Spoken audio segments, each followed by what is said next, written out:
Irmãos, abramos novamente as nossas Bíblias para lermos 2 versos do capítulo 4 do Evangelho de João, que tem sido objeto de nossa meditação.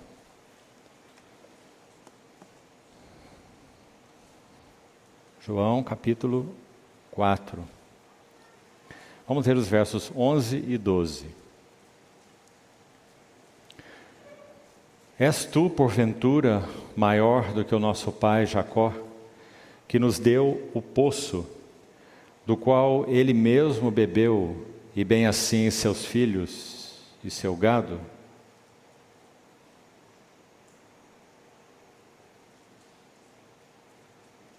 És tu, maior que o nosso pai Jacó, que nos deu o poço.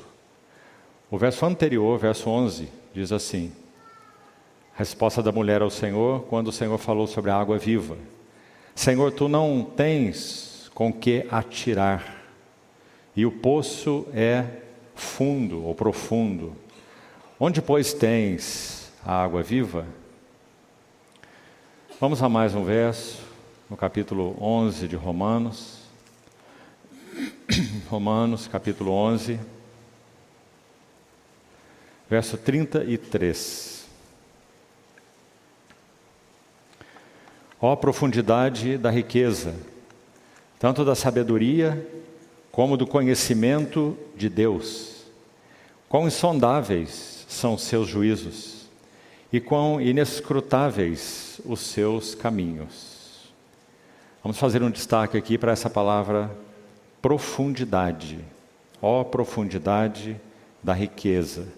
E ainda mais um verso em 1 Coríntios, capítulo 2.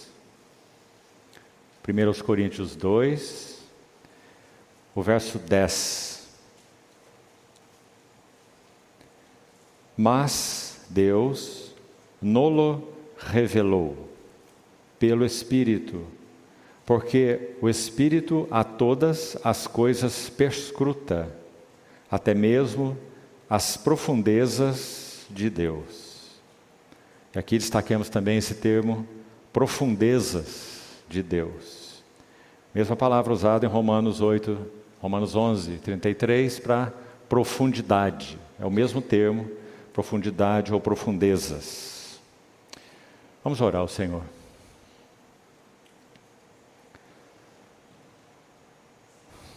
Querido Pai Celestial, nós te suplicamos juntos, pela Tua imensa graça reveladora, nessa noite de meditação na Tua Palavra. Desejamos conhecer algo mais das insondáveis riquezas de Cristo, algo mais das profundezas daquilo que somente Teu Espírito Santo pode conhecer, perscrutar e revelar.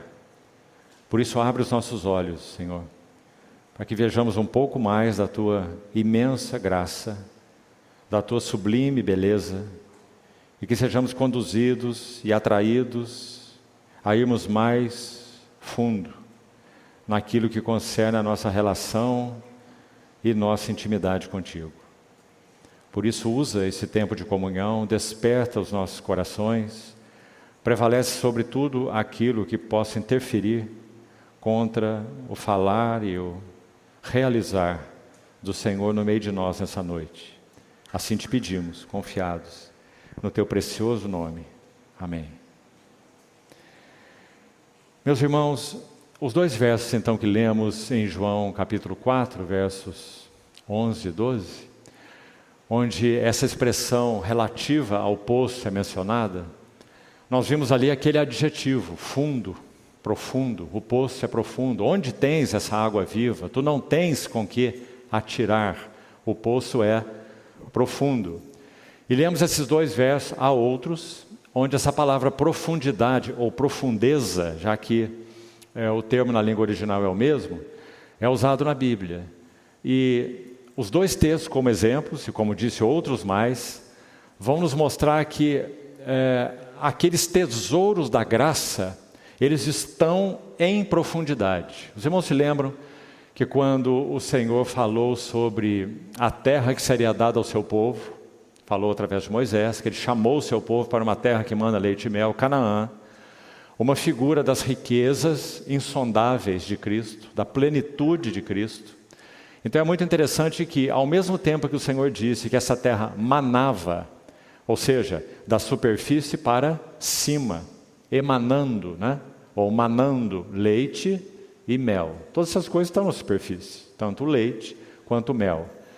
Mas, falando da mesma terra e da mesma promessa, o Senhor disse assim: desta terra vocês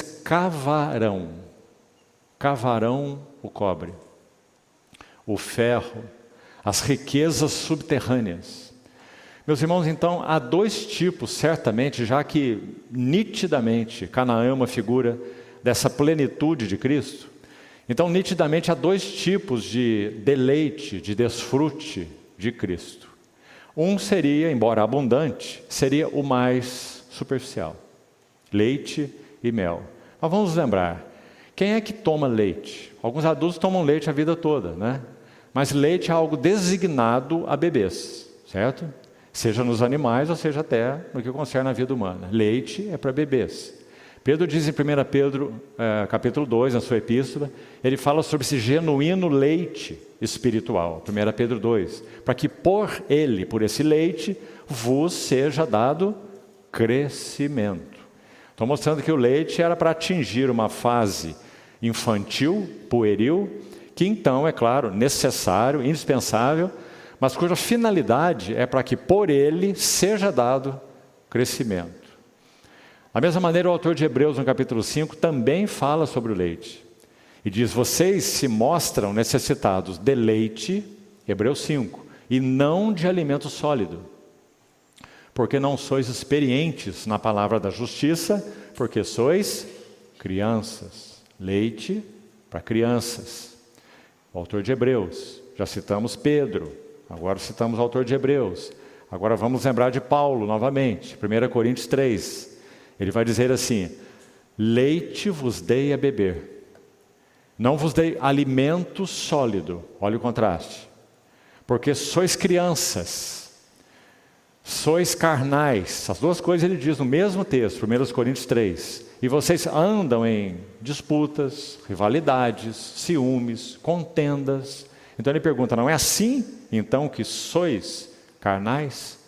São muito fortes essas expressões, porque ao mesmo tempo que mostra a necessidade do leite para que seja dado crescimento, fica claríssimo nesses três textos que o leite é para uma determinada fase. Não é normal que um adolescente, um jovem, um adulto permaneça mamando, não é? Então, quando o Senhor fala sobre a terra de Canaã, ele menciona esses dois níveis de deleite ou de desfrute. O nível inicial, leite e mel, da terra para cima. Mas também ele fala sobre cavar essa terra, que então exige o quê? Suor, trabalho, labor, fadiga, busca, anelo, crescente e profundo. Então ele diz: se vocês quiserem ir além do leite e do mel, vocês vão ter que cavar. Não há outra opção. Isso é tão importante, irmãos, porque dentre outras tantas figuras sobre progresso espiritual, foi nosso tema do encontro, há poucos dias. Progresso espiritual, crescimento espiritual. Dentre tantas figuras que podem ser usadas para expressar essa finalidade, primeiro a erva, depois a espiga, depois o grão cheio na espiga. Parábola que o Senhor contou em Marcos capítulo 4. São muitas figuras, todas apontando para avanço, para crescimento. Bem, por que estamos dizendo isso? Por causa do poço. São duas expressões ou interpretações que extraímos das Escrituras, nada de elucubrações, mas nós extraímos das Escrituras, que então nos explicam qual é a simbologia de poço na Bíblia. Uma delas, vou começar por ela, Poço na Bíblia fala de vida profunda. Não vida na superfície, não leite e mel. Claro, o poço é cavado. Então, nitidamente, essa é uma das figuras que vamos explorar, Senhor permitir, ainda hoje. Poço é uma analogia, uma representação bíblica, espiritual, uma analogia espiritual de vida que se aprofunda. Vida profunda. Segundo, com a mesma beleza e a mesma ênfase, poço na Bíblia fala da imensidão, ou profundeza, se quisermos, da graça de Deus revelada em Jesus Cristo. Então podemos dizer, o nosso Senhor Jesus é poço profundo. E não há um texto mais lindo para falar sobre isso do que o que acabamos de estudar. João capítulo 4. A mulher samaritana, né, em toda a sua marginalização social, cultural, encontrando o homem, nosso maravilhoso Senhor, assentado à beira do poço, falando com ela sobre vida profunda, não é?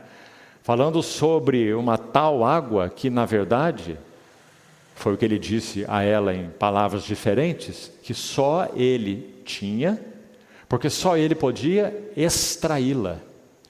Muito interessante quando a mulher diz assim, você não tem com que tirar essa água, já que ela estava entendendo essa água como algo natural, né? Uma água, de alguma maneira, milagrosa, digamos assim, que iria fazer com que ela nunca mais precisasse voltar para esse poço. Foi o que ela disse, né? Para que eu não precise vir aqui buscar água. Então, nessa analogia, o Senhor Jesus está falando sobre o quê? Uma tal água que é extraída de profundezas e que só Ele tem um instrumento para tirar. Porque ela falou, você não tem com que tirar esta água do poço de Jacó, ele é fundo. Então o Senhor aproveitou essa analogia mesmo, não é? Dizendo que ele tinha uma tal água e que só ele a tinha, porque só ele podia extraí-la. E quando examinamos esse texto tão bonito, acho que ficou muito claro para nós que água é essa e de onde ela é extraída, não é? É esse poço imenso do amor. Amor invencível, meus irmãos. Amor inexpugnável.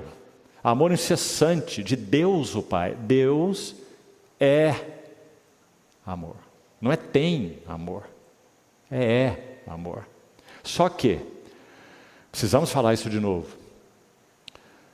A única forma de experimentarmos, tocarmos, experimentarmos, isso não seja uma teoria para nós e nem apenas uma palavra da Bíblia, mas seja uma experiência vivida, é conhecermos a graça do nosso Senhor Jesus Cristo. Por quê?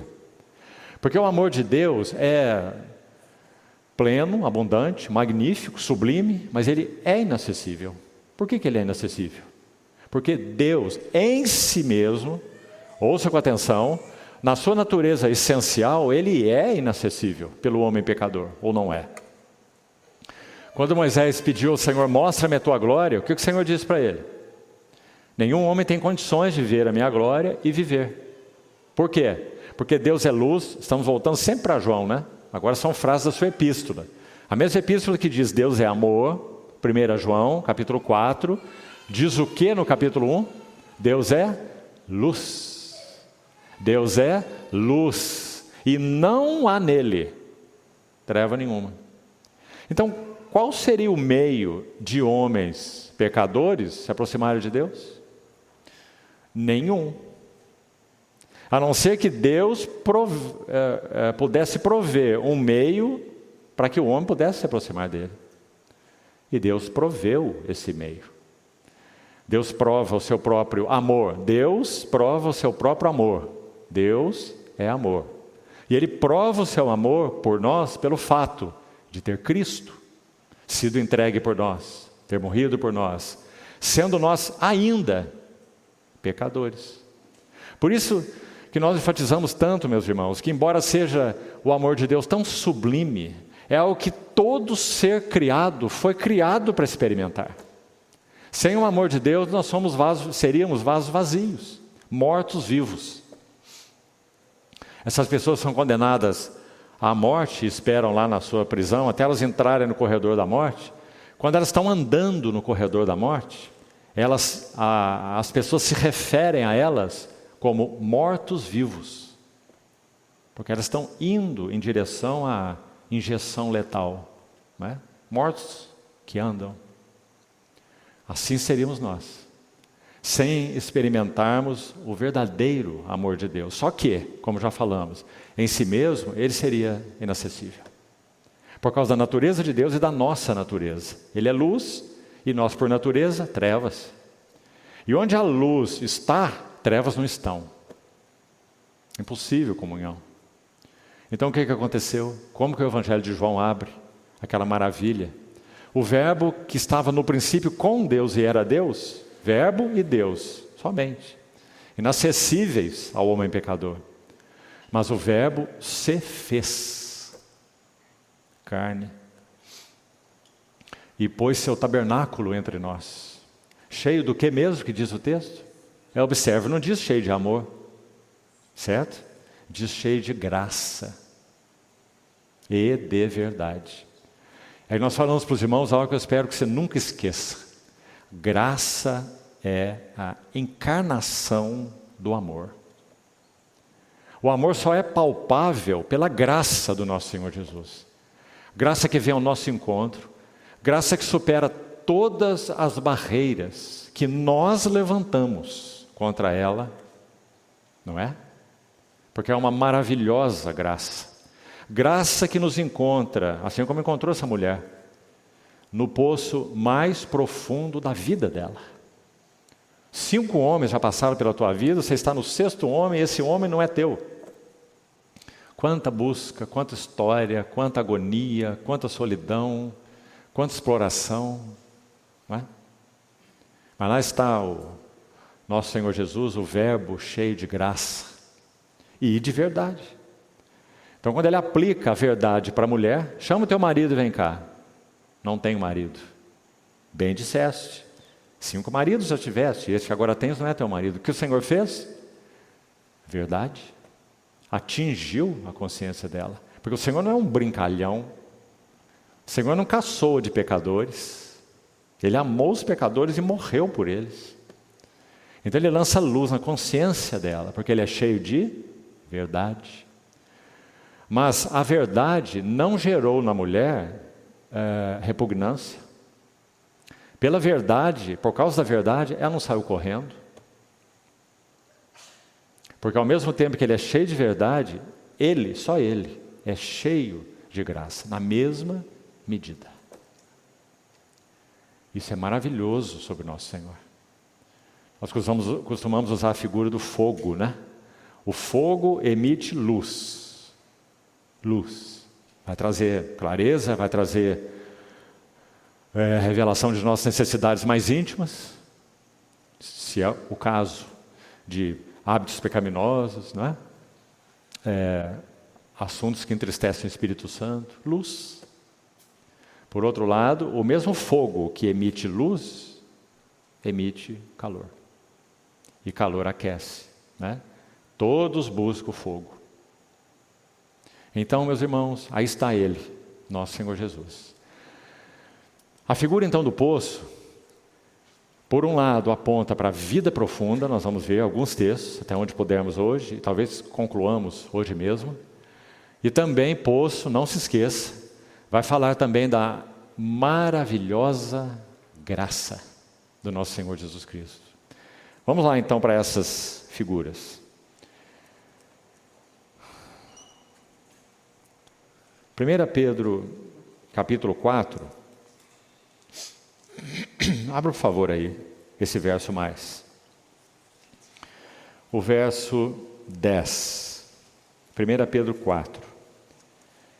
Antes de entrarmos no primeiro texto analógico sobre o significado então do poço, deixa eu ler mais esse verso com os irmãos. 1 Pedro 4, 10. Abra sua Bíblia aí, por favor. Veja o que diz.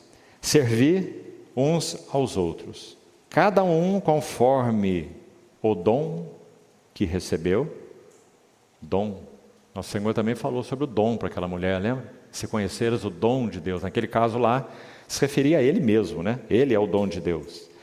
Então diz, cada um sirva conforme o dom que recebeu, e destaque esse termo aí, na sequência, como bons mordomos, despenseiros, oikonomos, dispenseiros, mordomos, do quê? Olha que linda expressão, ela é única em todo o Novo Testamento.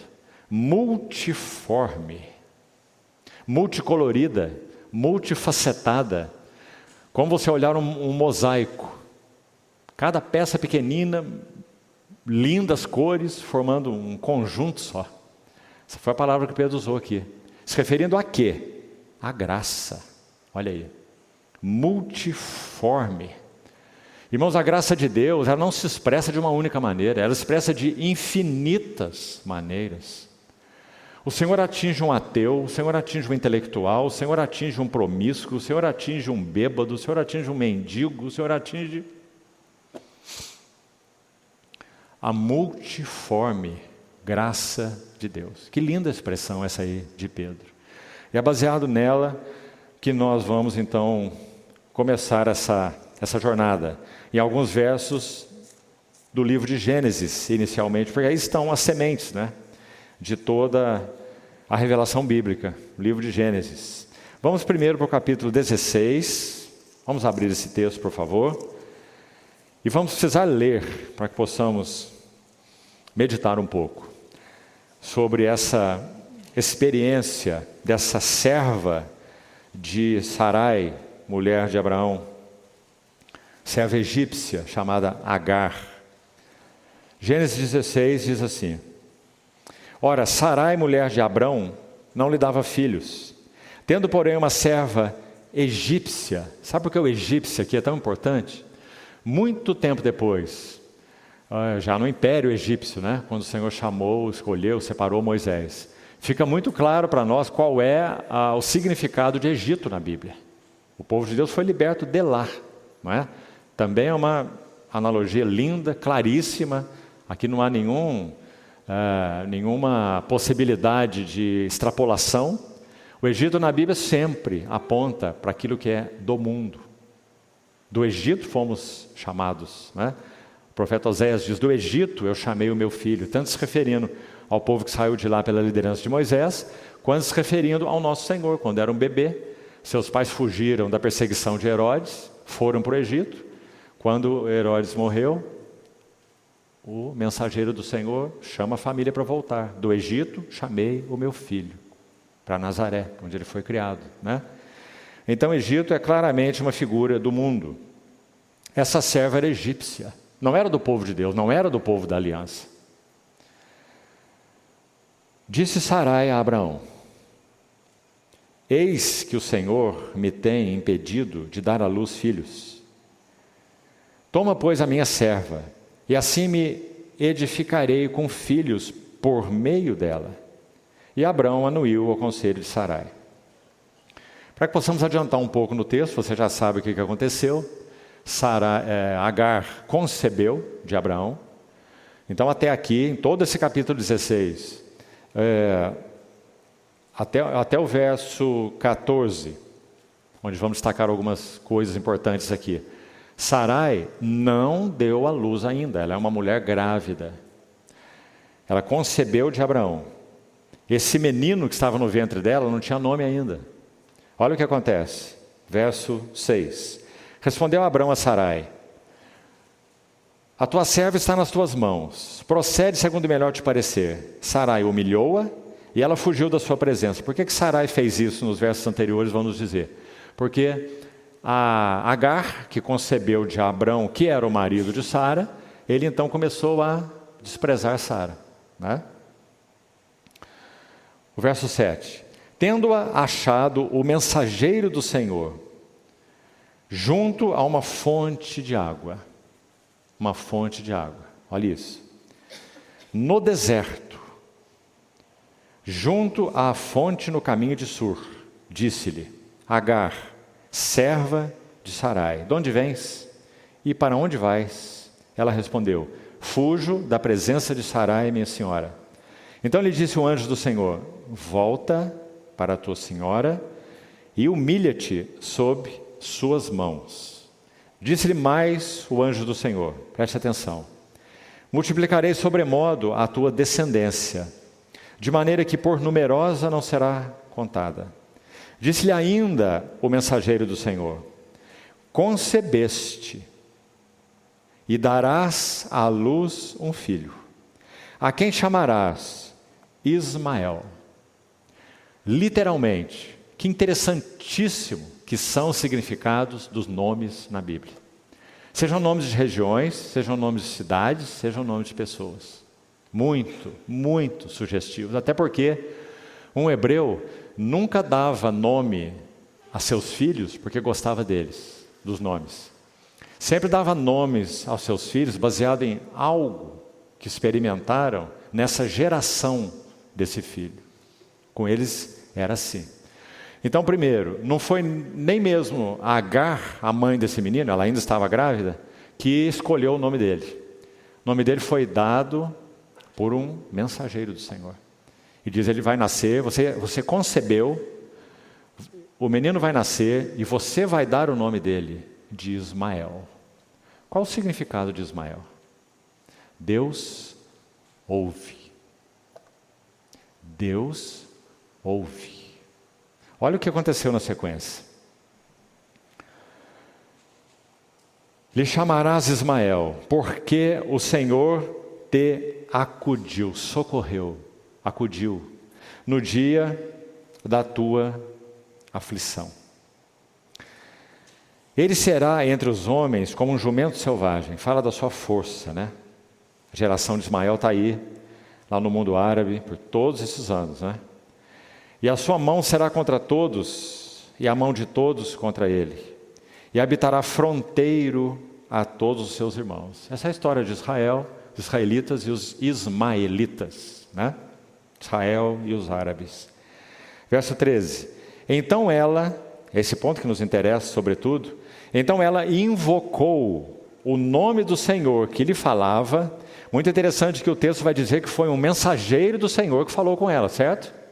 Mas quando ela ouve esse mensageiro com essa notícia tão clara: você concebeu, você vai dar à luz, é um menino, e ele vai se chamar Deus ouve, porque o Senhor te acudiu, te encontrou, te prestou assistência na tua aflição.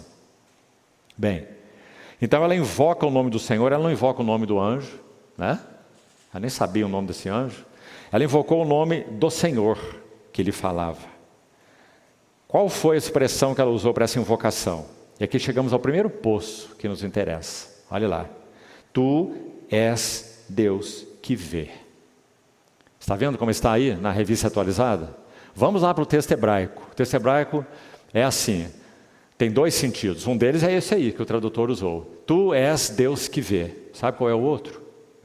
Tu és Deus que se mostra. Tu és Deus que se revela. Que lindo, meus irmãos. O mesmo Deus que em si mesmo se encobre, por causa de toda a sua beleza, sua santidade, sua glória, e se encobre no seu sentido essencial, por amor às suas criaturas, que não poderiam suportar a revelação dele. Esse mesmo Deus, ele encontrou, na verdade ele designou, ele preparou, desde a eternidade, o meio pelo qual ele iria se revelar aos homens, criados à sua imagem, à sua semelhança.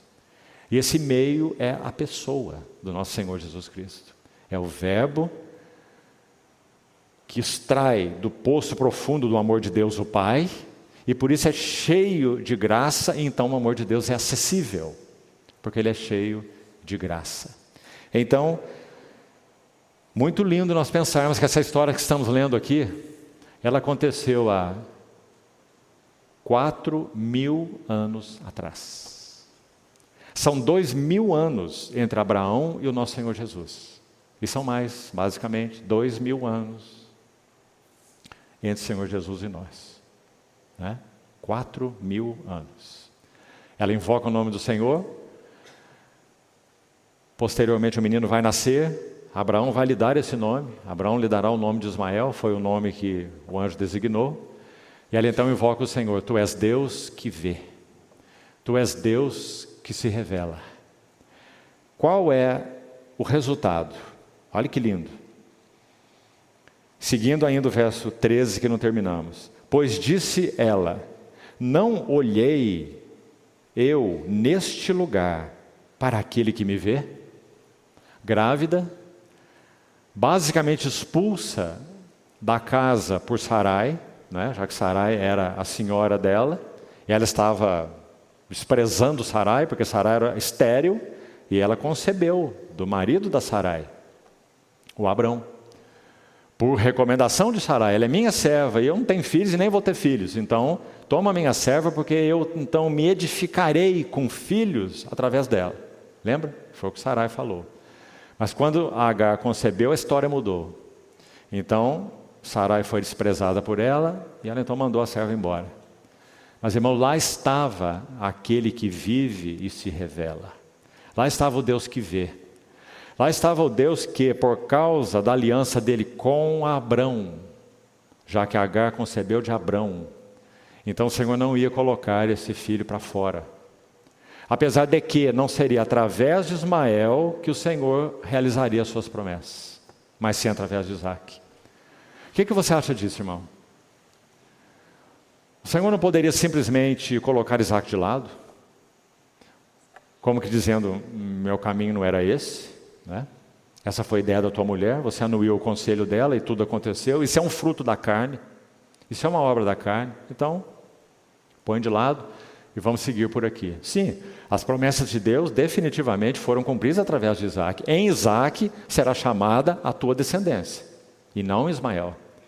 Mas olha o que aconteceu com Agar e com Ismael. Volta para a tua senhora, volta para a tua casa. E mais, é evidente pelo texto, se nós lermos o versículo 15, nós vamos fazer isso agora.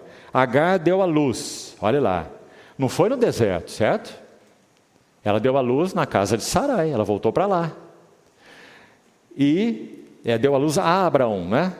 E Abrão, aqui está o detalhe muito importante. E Abrão, a seu filho, que lhe dera Agar, chamou-lhe Ismael. Por que esse verso é tão importante? Porque veja, essa mulher que foi posta para fora, a serva egípcia de Agar, foi lá para o deserto, teve toda essa experiência, ouviu do mensageiro do Senhor, volta para a tua senhora, se humilha diante dela, certo? Foi o que Agar fez. Obviamente foi ela que contou a história do que ela experimentou no deserto. Ninguém estava com ela, Abrão não estava com ela, Sara não estava com ela, ninguém estava com ela. Como é que Abraão soube da história? Por que Abraão a recebeu? Porque então Agar contou a história.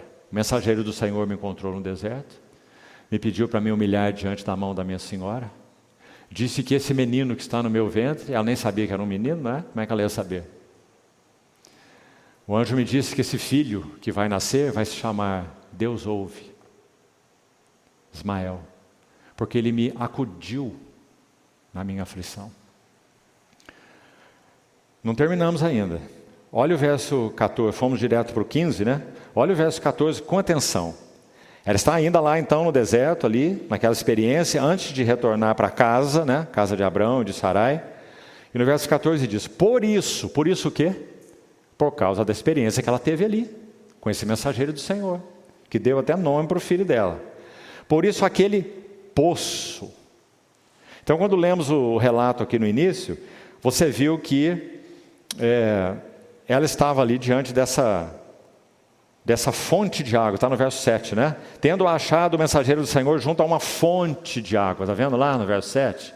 Agora está dizendo que ela, Agar, por causa da experiência que ela teve, ela deu um nome para essa fonte de água. Ela que deu o nome.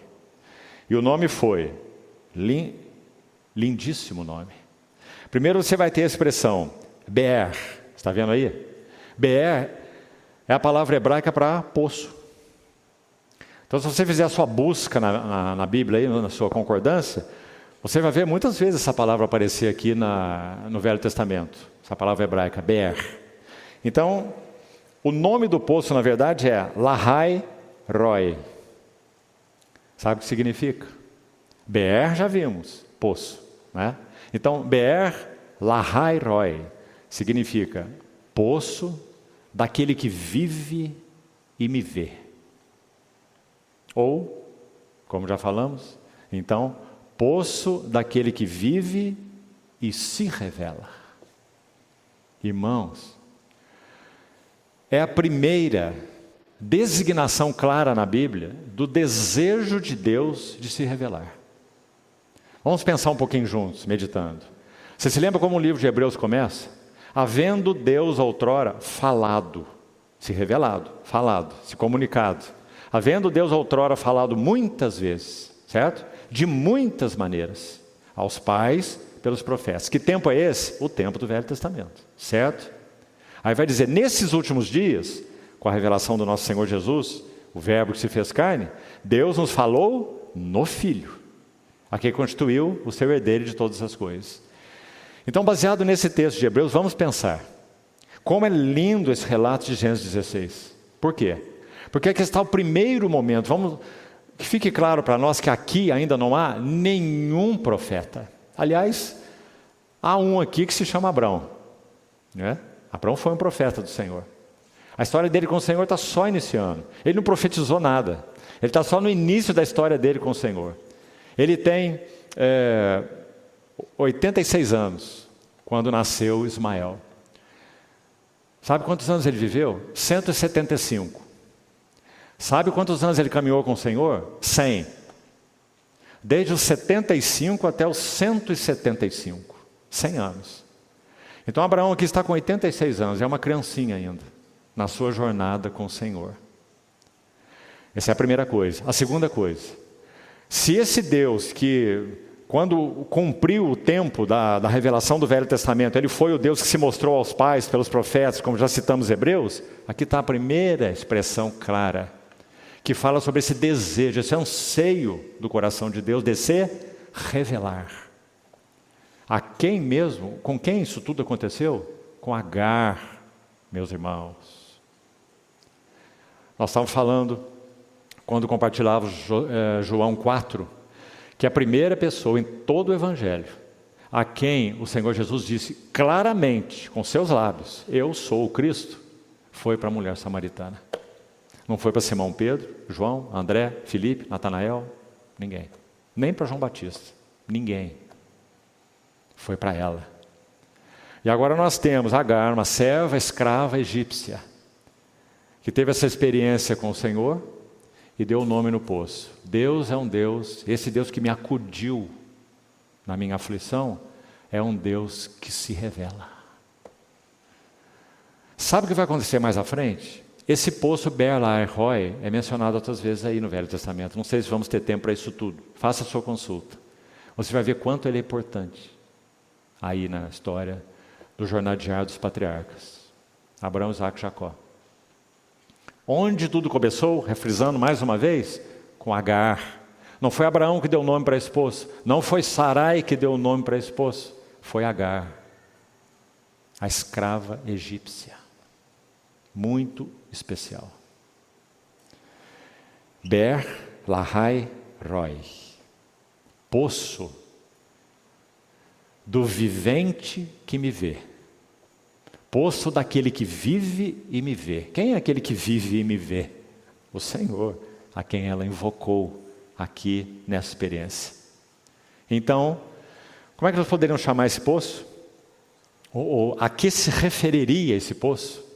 Vamos colocar assim: poço, baseado nesse texto aí, Gênesis 16, é o lugar do conforto, do consolo, da graça. Essa mulher é só uma escrava. Essa mulher é uma escrava egípcia. Essa mulher estava desprezando a sua senhora. Era para simplesmente ela ter sido riscada, descartada. Ela não tem nada a ver com a aliança do Senhor com Abraão e com Sara. No entanto, aí está o Senhor. Poço, esse poço aí, nessa primeira referência tão linda, aponta para um lugar de consolo. Lugar de consolo na aflição. Meus irmãos, vamos pensar um pouquinho mais sobre isso. Embora precisemos avançar, mas eu não quero perder isso aqui. Presta atenção. 2 Coríntios capítulo 1, verso 3. 2 Coríntios 1, 3. Paulo vai dizer assim: Bendito o Deus e Pai do nosso Senhor Jesus Cristo, o Pai das misericórdias e o Deus de toda a consolação. O Deus de todo o conforto, a consolação. Aí ele vai dizer assim, é Ele, foi Ele que Sarai, que Agar experimentou. É Ele que nos consola em toda a nossa tribulação. Essa foi exatamente a experiência de Agar, né? Expulsa de casa, grávida, perdida. E lá está o Deus que vive e me vê. Ele me socorreu, Ele me acudiu, para usar as palavras exatas que estão aí no texto, Ele me acudiu na minha aflição. Graça. Poço, vida profunda, poço, a imensa, a multiforme graça de Deus, que alcançou a serva egípcia, grávida no deserto.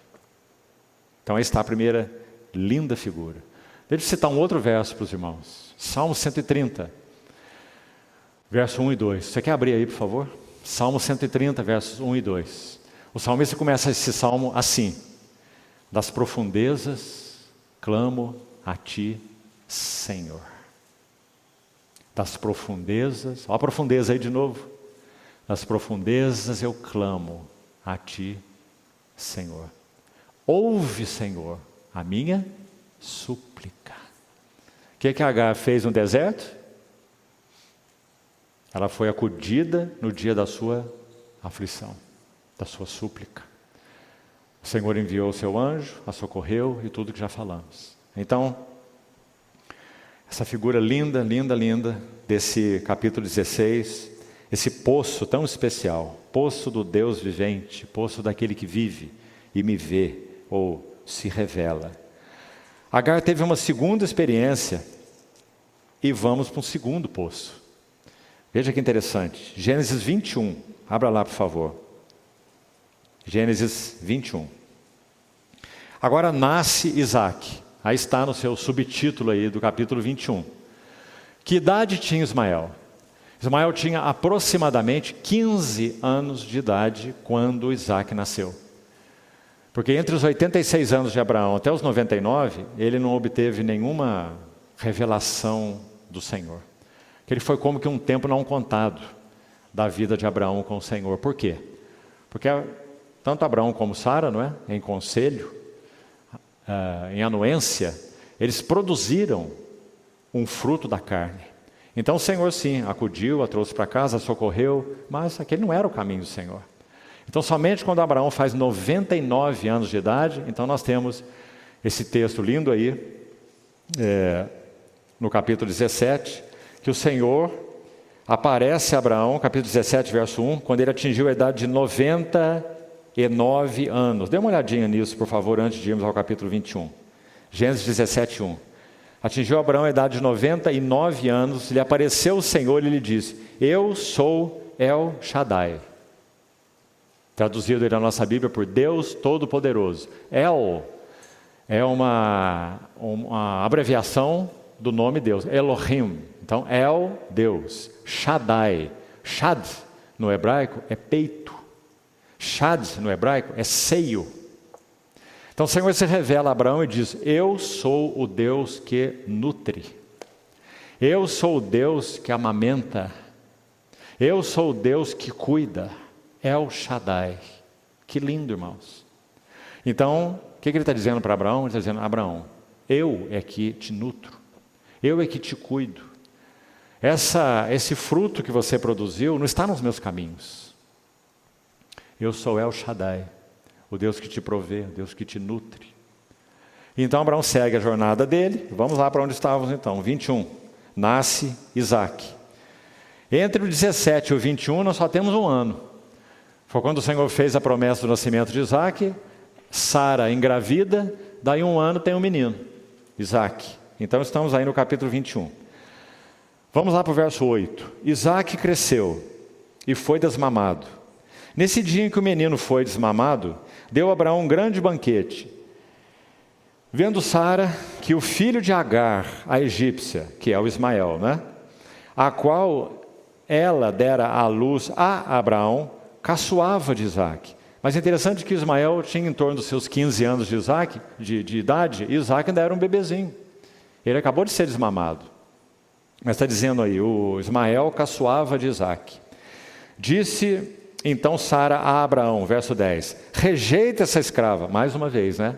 Como aconteceu naquele tempo atrás. Rejeita essa escrava e o seu filho, porque o filho dessa escrava não será herdeiro com Isaque, meu filho. Pareceu-se muito penoso aos olhos de Abraão por causa do seu filho. Disse, porém, Deus a Abraão, não te pareça isso mal por causa do moço e por causa da tua serva. Atende a Sara em tudo o que ela te disser, porque por Isaque será chamada a tua descendência. Mas também do filho da serva farei uma grande nação. Mais uma vez, os caminhos de Deus, mesmo em meio aos descaminhos de Abraão. Você está vendo? Ele está dizendo, sim, faça o que a sua esposa disse, eu te autorizo a fazer isso. Mas você saiba que esse menino não será desamparado. Ele será uma enorme nação. Eu farei dele uma grande nação. Por ser ele teu descendente. Verso 13. Agora olhe, de novo o ponto que mais nos interessa. Levantou-se, pois, Abraão de madrugada, tomou o pão e um odre de água. Preste atenção nesse odre de água. Pô-los às costas de Agar, a serva. Deu-lhe o menino. Você vê que lá em cima usou na minha tradução aqui a palavra rapaz, né? Não dá a entender que Isaac já era um rapaz. Não.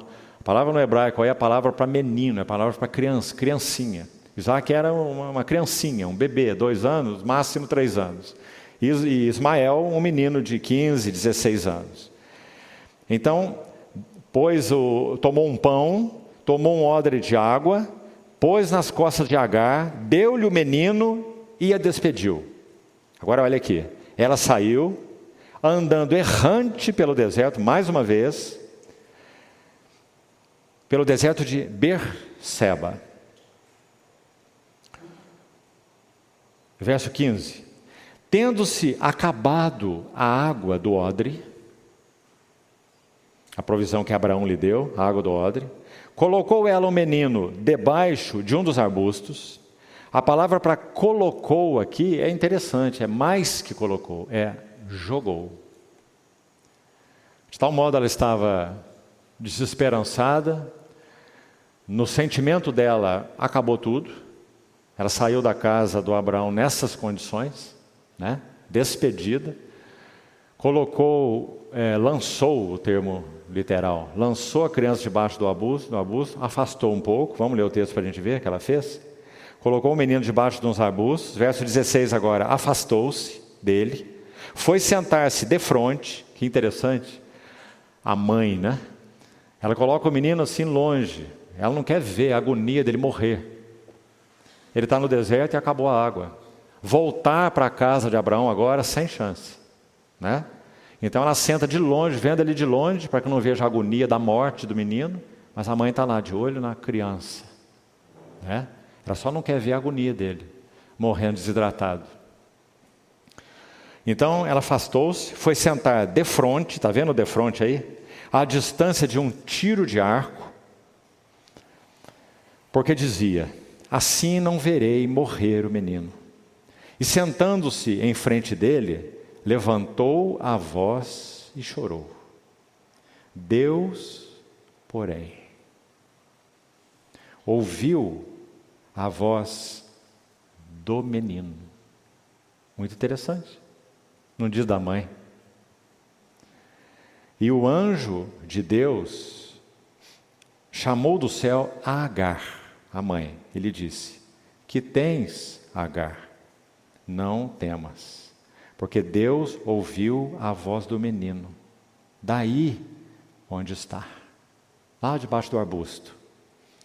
Ergue-te, levanta o rapaz, segura-o pela mão, porque eu farei dele uma grande nação. E agora chegamos ao poço. Abrindo-lhe Deus os olhos. Muito importante essa frase. Porque o poço estava ali e ela não viu. Abrindo-lhe Deus os olhos, viu ela um poço de água. Então aqui está um contraste muito bonito. O odre de água que Abraão colocou nas costas dela, que serviu para um tempo, né? Uma provisão sazonal, até os dois estarem agonizando, colocou o menino lá debaixo do arbusto, mas agora Deus a socorre, abre os seus olhos e ela vê um poço de água, um odre de água, um poço de água.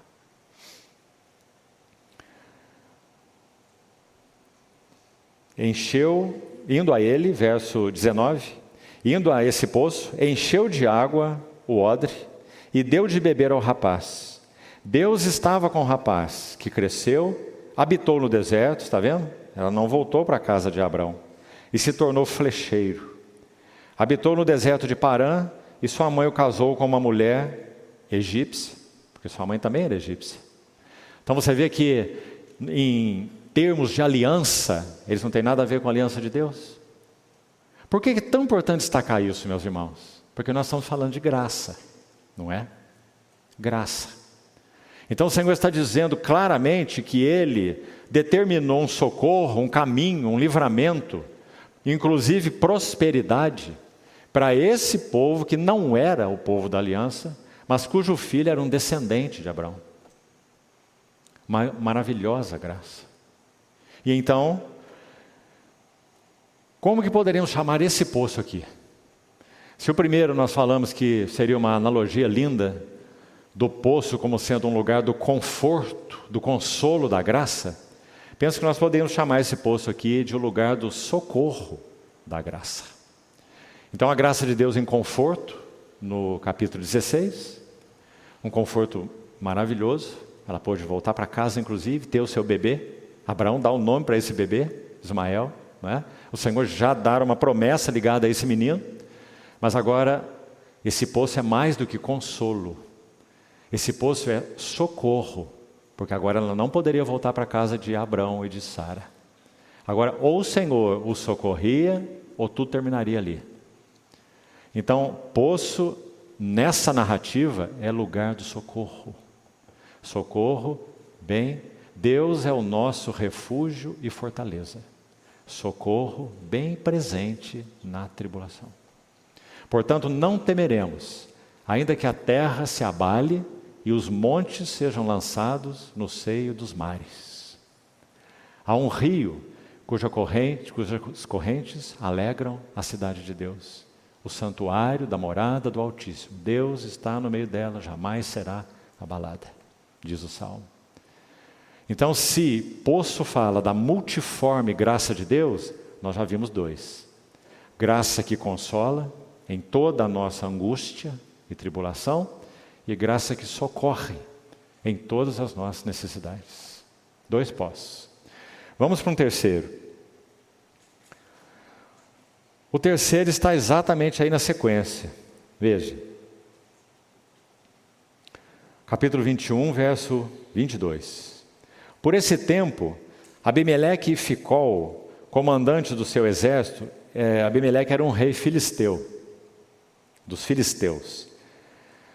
Abimeleque e Ficol, comandante do seu exército, disseram a Abraão: Deus é contigo em tudo que fazes. Agora, pois, jura-me aqui, por Deus, que não me mentirás, nem a meu filho, nem a meu neto, e sim que usarás comigo e com a terra em que tens habitado, daquela mesma bondade com que eu te tratei, no evento passado. Respondeu Abraão: juro. Nada obstante, Abraão repreendeu a Abimeleque por causa de um poço de água. Mais um poço aí, terceiro já. Abimeleque, o rei filisteu, repreende Abraão por causa de um poço de água que os servos deste lhe haviam tomado à força. Os servos de Abimeleque tomaram um poço de Abraão à força. Respondeu-lhe Abimeleque: não sei quem terá feito isso. Também nada me fizeste saber. Nem tampouco ouvi falar disso, senão hoje. Então tomou Abraão ovelhas e bois, deu-os a Abimeleque, e aqui está a nota para esse poço, olha aí. E fizeram ambos uma aliança. Vamos seguir para você entender. Pôs Abraão à parte 7 cordeiras do rebanho. Perguntou Abimeleque a Abraão: o que significam essas 7 cordeiras que você pôs à parte? Respondeu Abraão: receberá de minhas mãos as 7 cordeiras, para que me sirvam de testemunho de que eu cavei este poço, que os servos de Abimeleque tomaram à força, como já vimos lá. Por isso se chamou aquele lugar Berseba. Berseba significa poço do juramento sétuplo, porque o Abraão separou 7 cordeiras para selar a aliança dele com o Abimeleque, o rei filisteu. E toda vez que o Abimeleque olhasse para essas 7 cordeirinhas, ele ia se lembrar da aliança que foi feita com Abraão, de que aquele poço foi Abraão que cavou e que pertencia a Abraão. E o verso 32 reforça isso e diz assim: assim fizeram aliança em Berseba. Levantaram-se Abimeleque e Ficol, comandante do seu exército, voltaram para a terra dos filisteus. Até aí. Qual a história desse poço? Na analogia, então, analogia do significado espiritual, esse poço está falando do quê? Esse poço está dizendo que o poço, a figura do poço, é também um lugar de aliança. Meus irmãos, se como falamos no início, o poço é tanto figura de vida profunda, quanto é figura da multiforme graça de Deus em Cristo, então que linda analogia nós temos aí. A aliança definitiva, a aliança eterna, a aliança incondicional, que foi feita conosco por Deus, ela foi feita em Cristo. E não foram necessárias 7 cordeiras, neste caso. Foi necessário apenas um cordeiro. O cordeiro de Deus que tira o pecado do mundo. Então, nesse cordeiro, Deus fez conosco uma aliança incondicional. Berseba, poço do juramento sétuplo.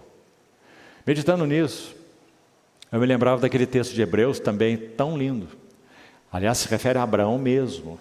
Hebreus 6, vamos ver se você se lembra, que diz assim: quando Deus quis mostrar firmemente para os herdeiros da promessa a imutabilidade do seu propósito, Ele mesmo se interpôs com juramento.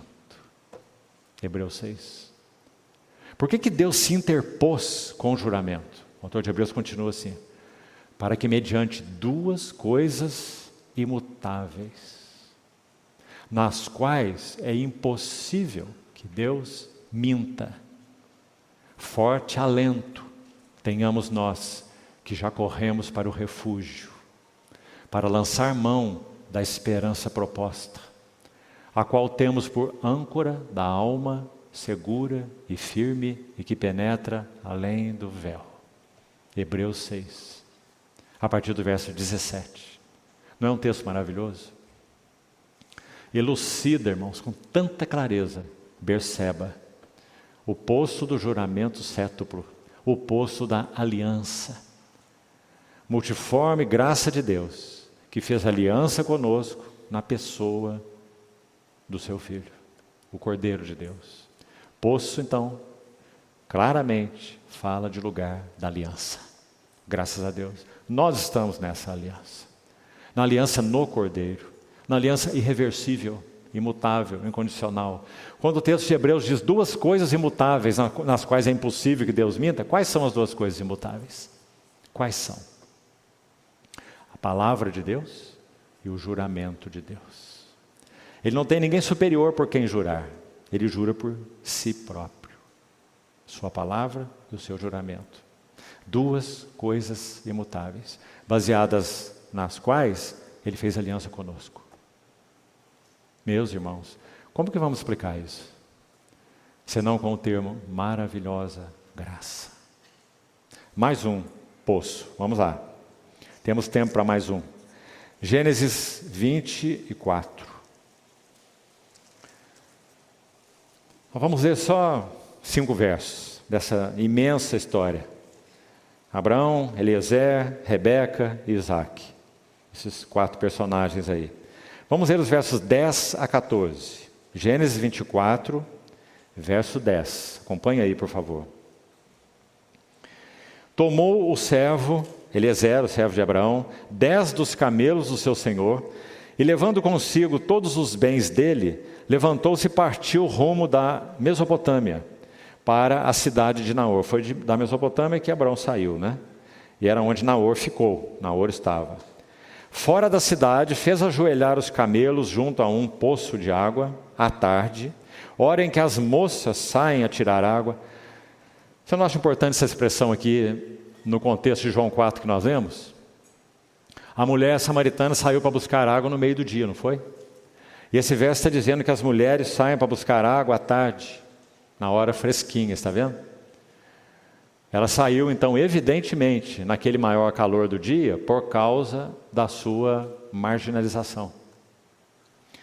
Então, está aí o poço de água.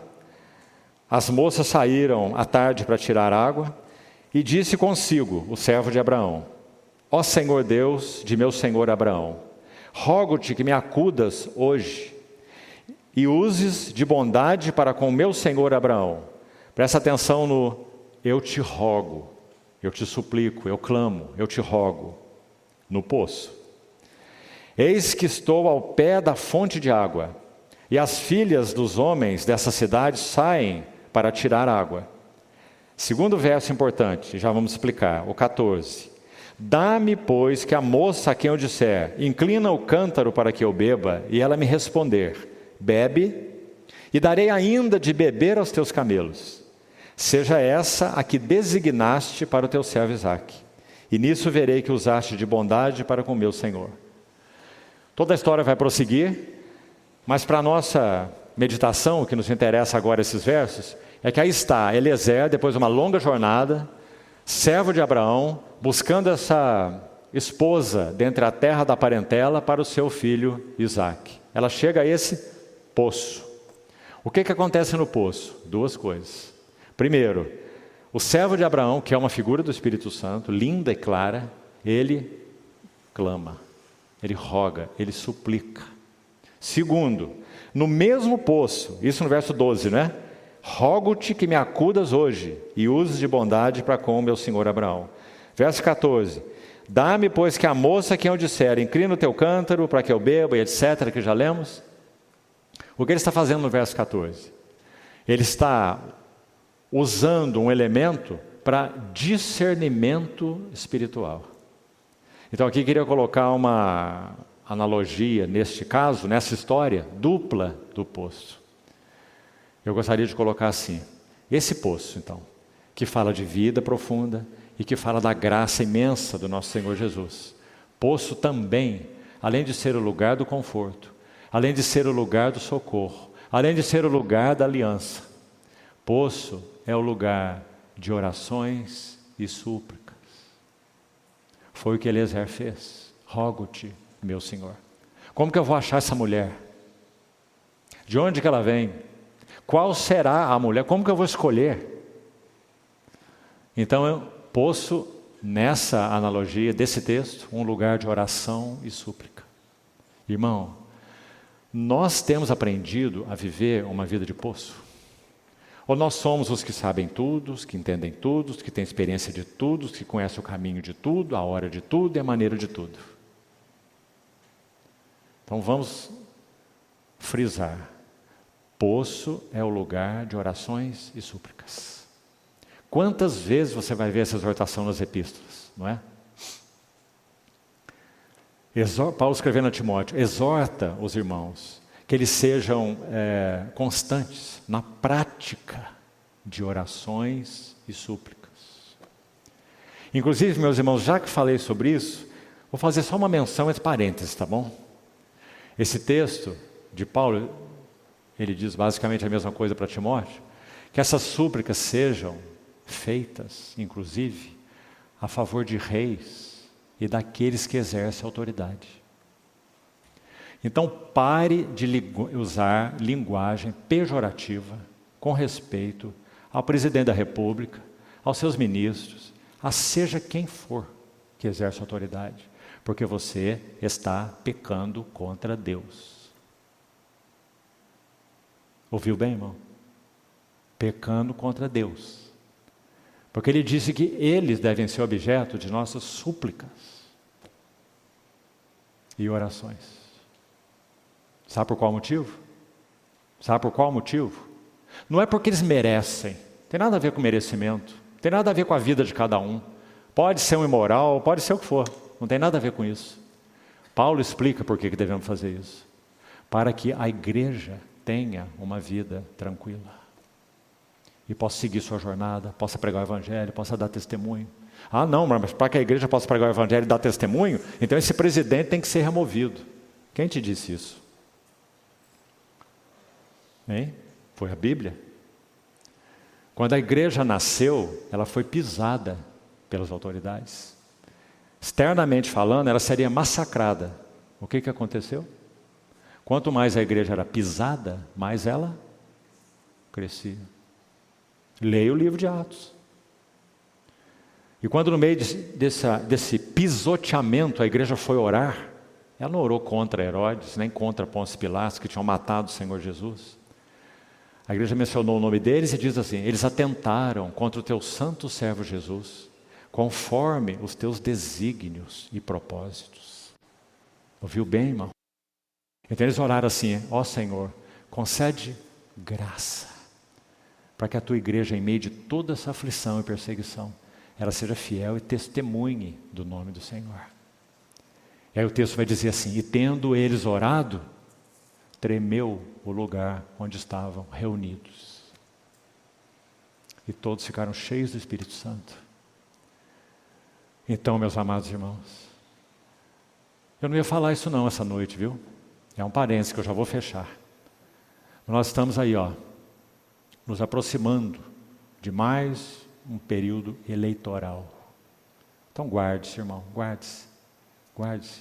Só ore. Feche a sua boca, irmão. E ore.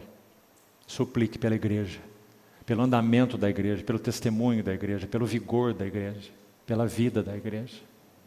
E deixe o Senhor seguir seu caminho. Ele estabelece reis e remove reis, assim. Como Ele quer, quando Ele quer. Então, aqui está mais um poço lindo. Poço é lugar de orações e súplicas.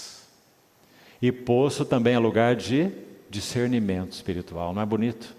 Está o Eliezer quietinho, perto do poço, vendo as moças chegarem para tirar água. Muitas moças, todas iam para o mesmo poço. Não é?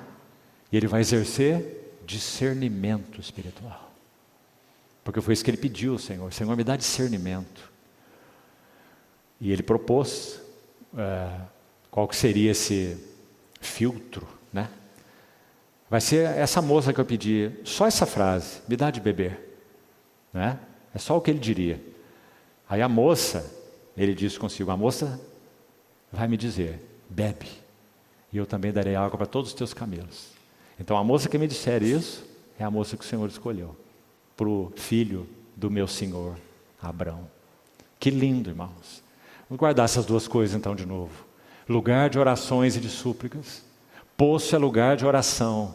Manter-se em oração, viver em oração, orar sem cessar, um ambiente de oração, comunhão com o Senhor, oração no quarto secreto, oração andando pela rua, oração silenciosa. Pensai nas coisas lá do alto onde Cristo vive, não permitindo que nada se interponha entre o Senhor e nós. Como vamos viver uma vida de oração, se não for assim, não é? Então pense sobre isso, irmão. Queremos viver vida profunda? Orações e súplicas. Queremos ter discernimento espiritual? Orações e súplicas. E por último, é onde só poderemos chegar hoje, e vamos terminar por aqui.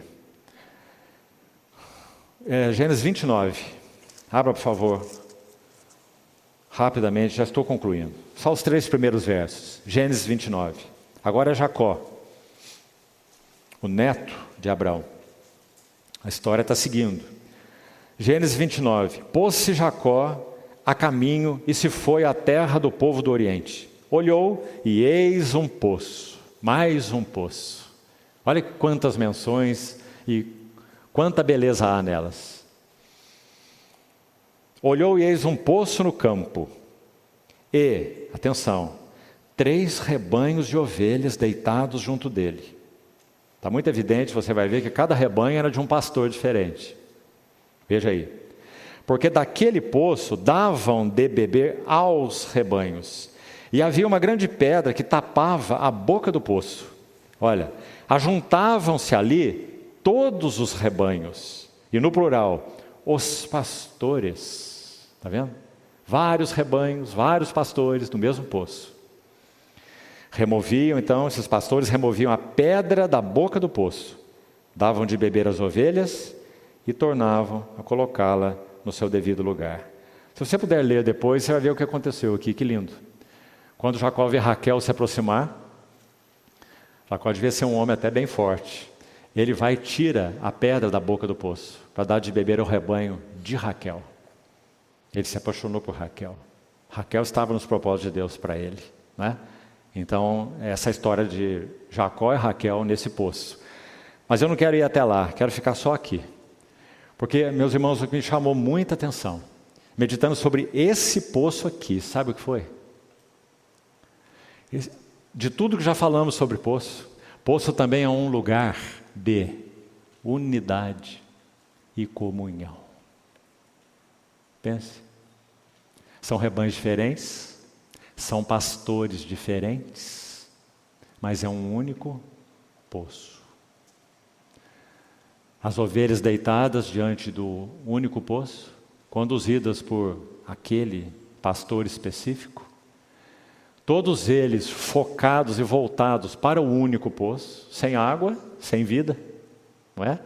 E aquela água era extraída por cada um deles, alimentando todos os rebanhos.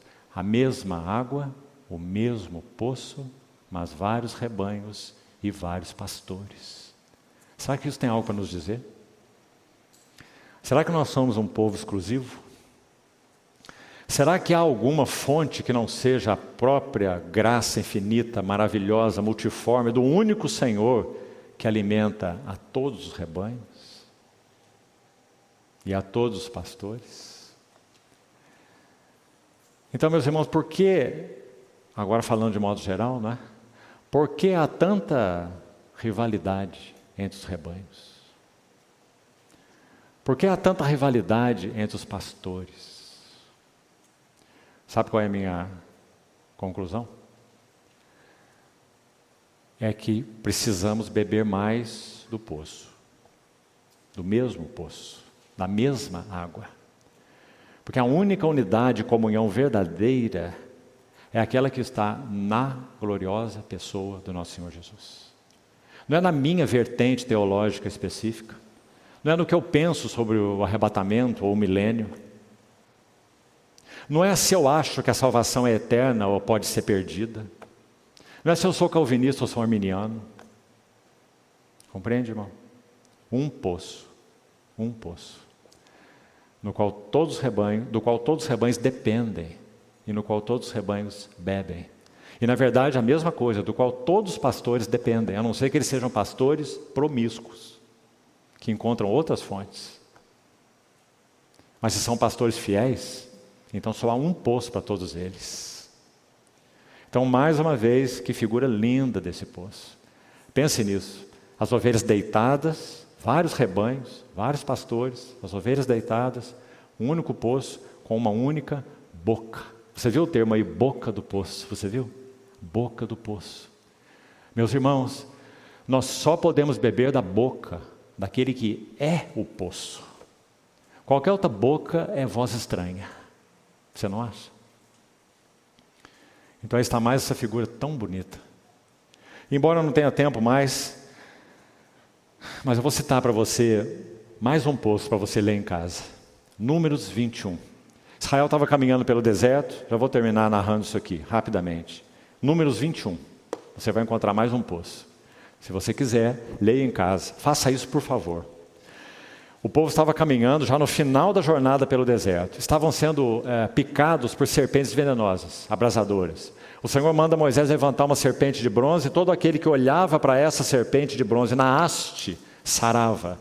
Nós já vimos isso em João 3. Assim como Moisés levantou a serpente no deserto, importa que o Filho do Homem seja levantado para que todo que nele crê tenha vida eterna. O Senhor já interpretou essa figura para nós, Ele mesmo, não é? Então, nessa ocasião aí que já citei, Números 21, das serpentes e da serpente de bronze, eles passaram por essa jornada, a serpente foi levantada, foram sarados, pelo menos os que olharam para essa serpente, segundo a ordem do Senhor, né? A serpente de bronze, e eles seguiram a jornada. Agora, olha que bonito esse texto. Eles chegaram a um determinado ponto, então, numa outra estação aí mencionada no texto de Números 21. São 42 estações no deserto, onde eles se acamparam. Então, eles seguiram a jornada e chegaram a uma determinada estação. Aí o Senhor disse assim: eu darei água ao meu povo. Primeiro, o povo não pediu água. Segundo, eles não murmuraram por água. Você lembra que no início eles murmuraram por água? Você lembra? E lembra o que o Senhor fez? Quando eles murmuraram por água? Agora eles não pediram água e nem murmuraram por água. Sabe por quê? A primeira geração já estava quase toda morta. E o que nós estamos vendo aí é a segunda geração. São os filhos deles, que vão entrar na herança e herdar a terra da promessa do Senhor. Então eles nem pediram água e nem murmuraram. Foi o Senhor que falou: faze acampar o povo e eu lhes darei água. Então você vai ver um cântico aí em Números 21. Por causa dessa maravilha que o Senhor fez, voluntariamente, sem murmuração, sem que nem mesmo eles pedissem. O Senhor deu água para o seu povo nessa estação aí, mandou que eles se acampassem, disse que ia dar água para eles, então diz assim: e eles cantaram um cântico. E aí você vai ver esse cântico aí em Números 21. Brota, ó poço, cantai louvores. O que esse poço fala? Poço é um lugar de adoração. Poço é um lugar onde experimentamos a multiforme, maravilhosa graça de Deus que redunda em nós em adoração. Brota ao poço, cantai louvores. Há um salmo, Salmo 84, muito mais tarde do que esse evento de Números 21, pelo menos 500 anos depois, o povo também estava andando pelo deserto. E o autor do Salmo 84, ele vai dizer assim, que nesse deserto, poços foram cavados, no vale de Baca, vale árido, totalmente árido, sedento, vale de Baca, Salmo 84. E diz que piedosos israelitas cavaram valas, cavaram poços nessa região, que foi chamado de Vale de Baca, ou Vale Árido. Baca significa árido, seco, sedento. Mas o Salmo 84, depois você leia, vai dizer que, embora eles tenham cavado os poços, o Senhor os encheu de água, enviando chuva para o deserto, para o Vale de Baca, para o Vale Árido. Mais uma figura linda do poço. Se nós queremos viver vida profunda e experimentar maravilhosa graça, nós temos uma incumbência. Não é encher o poço de água, é cavar poços. Na medida em que cavamos poços, o Senhor nos encherá de água. No vale de Baca, no vale árido e sedento. Mas quando estamos em aridez e sequidão, o que é que nós fazemos? Corremos para a fonte de recursos ou nós cavamos valas para que o Senhor as encha de água? Isso depende de nós, de qual será nossa decisão. Então, meus irmãos, há outras mais figuras de poços aí no Velho Testamento, mas penso que até aqui está bom. O Senhor nos ajude a meditar em cada um deles e mantendo esses dois significados bem claros para nós. Aprendamos a viver vidas mais profundas. Chega de superfície, de leite, de superficialidade, de vida litúrgica apenas. Que o Senhor abra caminho em nosso ser interior para aprendermos a viver e permanecer nele, fonte de águas vivas. Fisicamente falando, dentro de um poço profundo, bem profundo, é possível se ver estrelas ao meio-dia. Se você tem dúvida, procure um e entre lá. Deixa alguém com uma corda do lado de fora para você poder sair. No fundo de um poço, repetindo, você vai ver estrelas durante o sol do meio-dia. Ou seja, aqueles que estão no fundo do poço, isso vale para os dois sentidos, no fundo do poço de águas vivas, e no fundo do poço no que concerne aos nossos recursos. Aqueles que estão no fundo do poço poderão ver o que ninguém vê. Estrelas no meio-dia. Então que o Senhor nos encoraje nisso, meus amados irmãos. Vamos orar, concluímos então aqui. Obrigado, Senhor, porque o Senhor não só é aquele que tem leite e mel, que tanto nos agrada, nos nutre, nos sustenta, mas sem dúvida, o Senhor é aquele que tem riquezas subterrâneas e que nos chama para cavarmos diligentemente. Cavou e encontrou profunda rocha e edificou sua casa sobre ela. Queremos ser estes, Senhor. Te pedimos, suplicamos, Senhor, mais de Tua graça, para que não vivamos vidas superficiais, pequenas, mesquinhas, enfadonhas, monótonas, vazias. Nós que já fomos alvos de Tua aliança incondicional, perfeita, maravilhosa. Por isso te pedimos, Senhor, usa os Teus meios para nos tirar da superficialidade, da mediocridade, e nos ajuda a vivermos uma vida profunda em Ti, experimentando, tomando, bebendo das riquezas insondáveis de Cristo. Segue falando aos nossos corações, Senhor, e aplica tudo que foi Teu naquilo que foi compartilhado nessa noite. Que nada se perca, Senhor.